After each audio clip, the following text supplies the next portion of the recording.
आज आपण बनवणार आहोत मस्त खुसखुशीत कुरकुरीत असे उपवासाचे डोसे। हे डोसे आपण भगर आणि साबुदाण्यापासून बनवलेले आहेत। अगदी सोप्या पद्धतीने बनवलेले आहेत। रेसिपी पूर्ण बघा। चला तर मग रेसिपी बनवायला सुरुवात करूया। त्यासाठी मी रात्रभर असा साबुदाणा भिजवून ठेवला होता आणि 1 तास आपली भगर भिजवून ठेवली होती। भगरला वरई असे पण म्हणतात।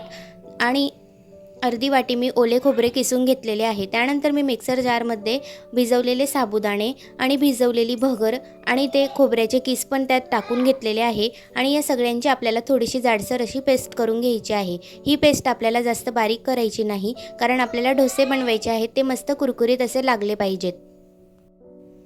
तुम्ही बघू शकता आपली अशी छान मस्त जाडसर अशी पेस्ट तयार झालेली आहे। यात मी थोडे पाणी घातले होते। पाणी घातल्याने पेस्ट लवकर होते। हे बघा मस्त छान आपली पेस्ट तयार झालेली आहे। मी ती आता एका बाउलमध्ये काढून घेणार आहे। बाउलमध्ये काढल्यानंतर आपल्याला त्यात थोडेसे पाणी टाकायचे आहे, म्हणजे हे थोडे पातळ होईल आणि आपले डोसे पटकन निघतील। हे बघा आपली पेस्ट मस्त रेडी आहे। त्यामध्ये मी 1 चमचा मिरचीचे वाटण घातलेले आहे। चवीनुसार मीठ घातलेले आहे। त्यानंतर मी यात 1 चमचा जिरे घातलेले आहे आणि 1 मोठा चमचा दही घातलेली आहे। दहीने मस्त आंबटपणा येतो आणि डोसे खूपच छान लागतात। हे सगळं आपल्याला व्यवस्थित मिक्स करून घ्यायचे आहे। अगदी फेटून घ्यायचे आहे। छान व्यवस्थित एकत्र झाल्यानंतर मी गॅसवर तवा ठेवलेला आहे। हा तवा थोडा तापला की त्याच्यावर तेल लावायचे। तेल लावल्याने ते खाली चिपकत नाही। त्यानंतर आपल्याला छोटे छोटे याचे डोसे तयार करून घ्यायचे आहे। मी जास्त मोठे डोसे तयार केलेले नाहीत, अगदी मस्त छान छोटे छोटे करून घेतलेले आहेत। याच पद्धतीने तुम्ही पण त्याचे डोसे तयार करून घ्यायचे। त्यानंतर याच्यावर अजून थोडे तेल टाकायचे आणि त्याच्यावर झाकण ठेवायचे, म्हणजे ते आतून पण छान खरपूस होतात। तुम्ही बघू शकता आपला डोसा तव्याला थोडाही न चिपकता पटकन पलटलेला आहे। मस्त छान दोन्ही साईडने आपल्याला त्याला खरपूस भाजून घ्यायचे आहे। झाकण ठेवून व्यवस्थित खरपूस आतून पण भाजून घ्यायचे आहे। अगदी छान मस्त आपला डोसा रेडी आहे। तो आपल्याला एका प्लेटमध्ये काढून घ्यायचा आहे। त्यानंतर अशाच पद्धतीने आपल्याला सगळे डोसे काढून घ्यायचे आहेत। मी हे डोसे छोटे छोटेच काढलेले आहेत। जर तुम्हाला वाटले की मोठा तवा घ्यावा आणि मोठ्या तव्यावर काढावेत तर तुम्ही त्या पद्धतीने पण काढू शकता। रोज रोज उपवासाला काय बनवायचे हे अगदी बायकांना सुचतच नसते। त्यामुळे मी नवीन नवीन प्रकारच्या रेसिपी दाखवणार आहे, तर माझे व्हिडिओ रोज बघा आणि पूर्ण बघा। मस्त आपला डोसा तयार झालेला आहे। अशाच पद्धतीने आपण सगळे डोसे रेडी करून घेतलेले आहेत। आता मी कढई घेतलेली आहे। त्यामध्ये आपल्याला बटाट्याची भाजी करून घ्यायची आहे। त्यासाठी मी कढईमध्ये 2-3 पळी तेल टाकलेले आहे। त्यानंतर त्यात मी 1 चमचा जिरे घातलेले आहे। जिरे मस्त तडतडल्यानंतर आपल्याला तेल थोडे तापू द्यायचे आहे आणि त्यामध्ये आता मी अर्धा चमचा तिखट घातलेले आहे। तिखट टाकल्यानंतर आपल्याला त्यात बटाटे घालायचे आहे। तुम्ही तिखटऐवजी मिरचीची पेस्टही घालू शकता, पण डोस्यांमध्ये मी ऑलरेडी मिरचीचा वापर केलेला आहे, म्हणून मी बटाट्याच्या भाजीमध्ये तिखट घातलेले आहे। त्यानंतर यात चवीनुसार मीठ घालायचे आणि हे सगळे एकजीव करून 5 मिनिट झाकून ठेवायचे। झाकल्यामुळे ते मस्त खरपूस होतात। खालून थोडे लटकले म्हणजे अगदीच छान लागतात। मस्त छान आपली बटाट्याची भाजी रेडी आहे। नंतर आपण आता डोस्यांसोबत खायला चटणी बनवून घेऊया। त्यासाठी मी मिरचीचे वाटण केलेले होते। त्याच मिक्सर जारमध्ये मी अर्धी वाटी ओल्या खोबऱ्याचे काप घेतलेले आहेत आणि अर्धी वाटी शेंगदाणा घेतलेले आहेत। हे सगळं आपल्याला व्यवस्थित पेस्ट करून घ्यायचे आहे आणि आता त्याच्यामध्ये चवीनुसार मीठ घालायचे आहे। मीठ टाकल्यानंतर आपण आता एका मोठ्या चमच्यामध्ये गरम कडकडीत तेल करून घेणार आहे। हे बघा मी अगदी गरम कडकडीत असे तेल करून घेतलेले आहे आणि हे तेल आपल्याला या चटणीमध्ये घालून घ्यायचे आहे।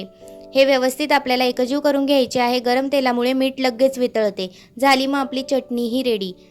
मस्त छान असे खरपूस आपले उपवासाचे भगरीचे आणि साबुदाण्यापासून बनलेले धिरडे किंवा डोसे तयार झालेले आहेत। त्यानंतर आपण मस्त छान खरपूस अशी बटाट्याची भाजी केलेली आहे आणि चटणी पण केलेली आहे। हे डोसे बटाट्याच्या भाजी आणि चटणीसोबत अगदी चविष्ट झालेले होते। तुम्ही उपवासाला भगर आणि साबुदाणे खाऊन जर कंटाळला असाल तर या दोघींना मिक्स करून असे प्रकारचे डोसे तुम्ही तयार करू शकता आणि छान मस्त बटाट्याच्या भाजी आणि चटणीसोबत खाऊ शकता।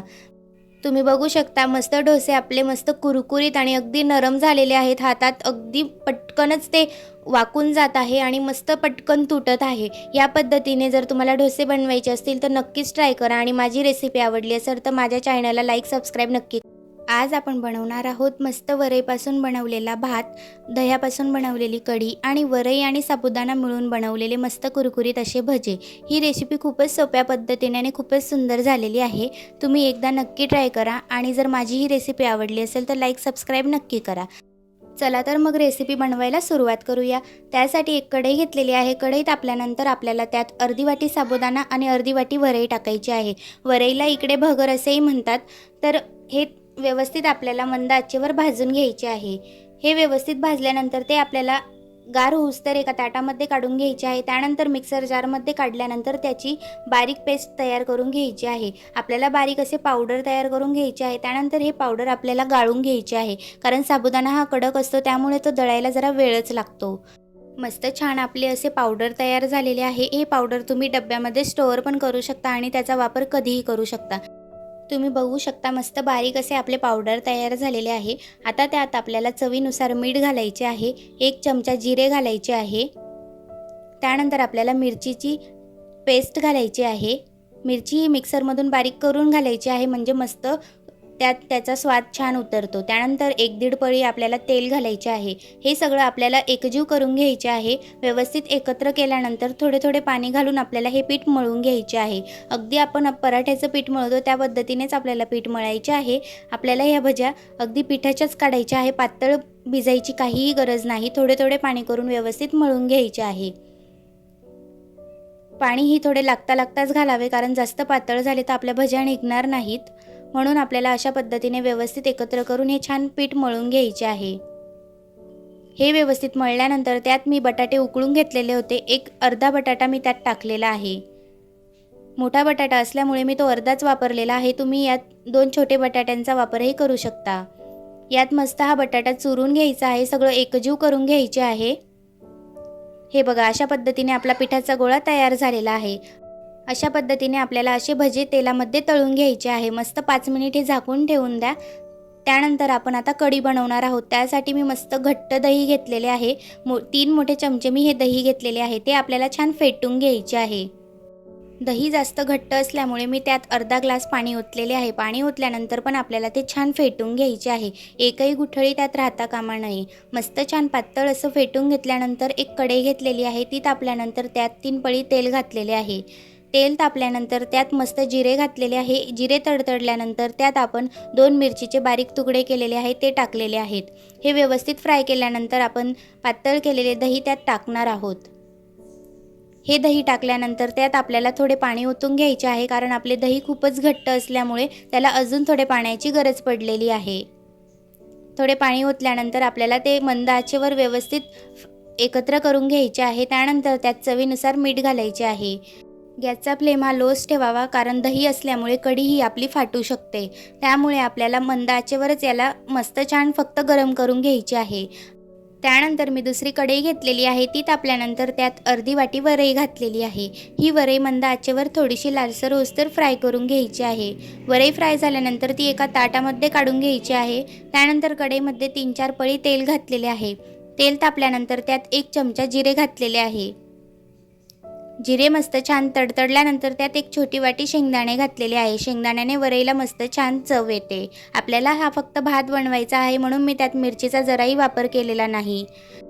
त्यानंतर भाजलेली वरई आपल्याला या तेलात टाकून घ्यायची आहे आणि थोडीशी परतून घ्यायची आहे। साईडला मी तांब्याभर पाणी गरम व्हायला ठेवलेले होते। हे गरम पाणी आपल्याला यात ओतून घ्यायचे आहे। वरईमध्ये कधीही गरमच पाणी ओतायचे, गार पाण्याने चिकट होते। गरम पाण्याने मस्त मोकळी होते। त्यानंतर आपल्याला लागता पाणी ओतून घ्यायचे आहे आणि अंदाजानुसार पाणी टाकल्यानंतर एक उकळी आणून घ्यायची आहे। उकळी आल्यानंतर आपल्याला मंद गॅस करायचा आहे आणि चवीनुसार मीठ टाकून घ्यायचे आहे। हे सगळं एकजीव करून घ्यायचे आहे आणि त्याच्यावर एक ताट झाकून 15 मिनिटं आपल्याला ही वरई शिजवून घ्यायची आहे। आता आपण एक दुसरी कढई घेतलेली आहे। त्यात तेल तापायला ठेवलेले आहे। तेल तापल्यानंतर आपल्याला त्यात छोटे छोटे भजे आपले तळून घ्यायचे आहे। मी जास्त मोठे भजे बनवलेले नाहीत, कारण साबुदाणा असल्यामुळे ते थोडे चिकट होतात आणि एकमेकांना चिपकतात। म्हणून मी यात छोटे छोटे भजे मस्त छान मंद आचेवर तळून घेत आहे। गॅसचा फ्लेम लोच ठेवावा, कारण आतून पण ते छान भजे खरपूस झाले पाहिजेत। हे बघा, अशा पद्धतीने आपल्याला मंद आचेवर मस्त खरपूस असे आपले भजे तळून घ्यायचे आहे। तुम्ही बघू शकता छान आपले भजे आतून पण खरपूस झालेले आहेत आणि मस्त लालसर भजे तयार आहेत। वरईचे हे भगर आणि साबुदाण्याचे हे भजे खूपच सुंदर झालेले होते. तुम्ही एकदा नक्की ट्राय करा. आतून पण छान खरपूस झालेले होते. अगदी कुरकुरीत आपले असे भजे तयार झालेले होते. मस्त रेसिपी आहे, एकदा नक्कीच ट्राय करून बघा. अशाच पद्धतीने आपल्याला सगळ्या पिठाचे मस्त कुरकुरीत असे लालसर होईस्तोवर भजे तळून घ्यायचे आहेत. ही रेसिपी खूपच छान झालेली होती. मस्त आपला वरईचा पांढरा शुभ्र असा भात तयार झालेला होता. मस्त आंबट कढी तयार झालेली होती आणि कुरकुरीत असे आपले भजे तयार केलेले होते. छान रेसिपी झालेली आहे. तुम्हाला नक्कीच आवडेल. एकदा नक्कीच ट्राय करून बघा. भजे मस्त कुरकुरीत झाले आहेत. अगदी हातात पटकन तुटत आहे. माझी जर ही रेसिपी आवडली असेल तर लाईक सबस्क्राईब करा. आज आपण बनवणार आहोत मस्त मोकमोकळी अशी साबुदाण्याची खिचडी. ही साबुदाण्याची खिचडी आपण नेहमी उपवासाला तर खातोच, पण अदर डे पण तुम्ही ही खाऊ शकता. अगदी सोप्या पद्धतीने बनवलेली आहे मस्त झणझणीत साबुदाण्याची खिचडी. चला तर मग रेसिपी बनवायला सुरुवात करूया. त्यासाठी मी 1 वाटी साबुदाणा रात्रभर भिजवून ठेवलेला होता. तुम्ही बघू शकता साबुदाणा अगदी मोकमोकळा झालेला आहे. आपल्याला त्यात थोडे पाणी राहू द्यायचे आहे आणि रात्रभर तो झाकून भिजवून ठेवायचा आहे. त्यानंतर मी 2 बटाटे घेतलेले आहेत. त्यांना आपल्याला व्यवस्थित किसून त्याचे बारीक बारीक काप करून घ्यायचे आहे. आपल्याला बटाटा जास्त जाडसर ठेवायचा नाही, कारण कच्चा बटाटा आहे, शिजायला जरा वेळच लागतो. म्हणून अशा पद्धतीने आपल्याला छान बारीक बारीक असे त्याचे काप करून घ्यायचे आहे, म्हणजे ते साबुदाण्यामध्ये अगदी पटकन शिजून जातील. आपले बटाटे कट करून झालेले आहे. आता मी 3 मिरच्या घेतलेल्या आहेत. तुम्हाला जर जास्त तिखट हवी असेल तर तुम्ही अजूनही मिरचीची क्वांटिटी वाढवू शकता आणि जास्तीच्या मिरच्या कट करू शकता. 2 बटाटे आणि 3 मिरच्या मी कट करून घेतलेल्या आहेत. त्यानंतर मी शेंगदाणे आधी भाजून घेतले होते आणि गार व्हायला ठेवलेले होते. शेंगदाण्याच्या आपल्याला अशा प्रकारे साल काढून घ्यायची आहे. शेंगदाणे जरा जास्तीचे भाजावे, म्हणजे पटकन त्याची साल लगेच निघून जाते. हे बघा, आपले साल काढून शेंगदाणे तयार आहेत. त्यानंतर आपल्याला एका मिक्सर जारमध्ये त्याची बारीक पेस्ट करून घ्यायची आहे. आपल्याला याची जास्त बारीक पेस्ट नाही करायची, थोडी जाडच ठेवायची, म्हणजे ते अगदी साबुदाण्यामध्ये खरपूस लागतात आणि साबुदाण्याला पण खूप टेस्ट येते. त्यानंतर मी एक कढई घेतलेली आहे. त्यामध्ये मी 4-5 पळी तेल घेतलेले आहे. तेल थोडे तापल्यानंतर त्यात मी 1 चमचा जिरे घातलेले आहे. त्यानंतर त्यात मी बटाटे कट केले होते ते आणि मिरच्या हे व्यवस्थित फ्राय करून घेणार आहे. हे सगळे जिन्नस टाकल्यावर आपला गॅसचा फ्लेम हाय होता. आता मी गॅसचा फ्लेम लो करणार आहे, कारण हे शिजायला थोडा टाईम लागतो. म्हणून आपल्याला गॅसचा फ्लेम लो करून त्याच्यावर 5 मिनिट झाकण ठेवून आपल्याला ते शिजवून घ्यायचे आहे. तुम्ही बघू शकता मी झाकण ठेवलेले आहे. गॅसचा फ्लेम पण लो केलेला आहे आणि 5 मिनिट झाल्यानंतर मी ते ओपन केले. तुम्ही बघू शकता बटाटा असा थोडासा नरम पडलेला दिसत आहे. बटाटे हे थोडे शिजलेले आहेत. त्यानंतर आपल्याला भिजवलेले साबुदाणे त्यात टाकायचे आहे. सगळे साबुदाणे यात टाकून घेतल्यानंतर आपल्याला हे सगळे जिन्नस व्यवस्थित एकत्र करून घ्यायचे आहेत. गॅसचा फ्लेम लोच ठेवायचा, म्हणजे साबुदाणे खाली चिपकणार नाहीत. त्यानंतर आपण जे शेंगदाण्याची पेस्ट केलेली होती ती यात आपल्याला टाकून घ्यायची आहे. हे सगळं आपल्याला व्यवस्थित एकत्र करायचे आहे. शेंगदाण्याच्या पेस्टमुळे साबुदाणे जराही खाली चिपकत नाहीत. शेंगदाणे हे आपल्याला लागता टाकायचे आहेत. मी आधी थोडे शेंगदाणे टाकून घेतलेले होते. मला वाटले की थोडे अजून त्याच्यात टाकावे, म्हणून मी जे उरलेले होते ते पण टाकून घेतलेले आहे. हे सगळं आपल्याला व्यवस्थित एकत्र करून घ्यायचे आहे. त्यानंतर यात आपल्याला चवीनुसार मीठ टाकून घ्यायचे आहे. मीठ टाकून झाल्यानंतर त्यात आपल्याला 1 छोटा चमचा साखर टाकायची आहे. मीठ आणि साखरचे कॉम्बिनेशन झाल्यानंतर अगदी साबुदाणा खूपच छान लागतो आणि तुम्हाला सगळ्यांनाही ही साबुदाण्याची रेसिपी खूपच आवडेल. म्हणून आपल्याला अशा पद्धतीने साबुदाणे व्यवस्थित एकत्र करून घ्यायचे आहेत आणि त्याला 5-10 मिनटं परत झाकून ठेवायचे आहे, म्हणजे साबुदाणे अगदी मऊशीर होतात आणि मस्त सुटसुटीत असे आपले साबुदाणे होतात. तुम्ही बघू शकतात आपली साबुदाण्याची खिचडी मस्त सुटसुटीत झालेली आहे. अगदी मोकमोकळी झालेली आहे. आजपासून नवरात्र चालू झाले आहे. सगळ्या बायकांचे उपवासच असतात. अगदी 9 दिवस सगळ्या बायका उपवास करतात. म्हणूनच त्यांच्यासाठी मी वेगवेगळ्या रेसिपी घेऊन येणार आहे.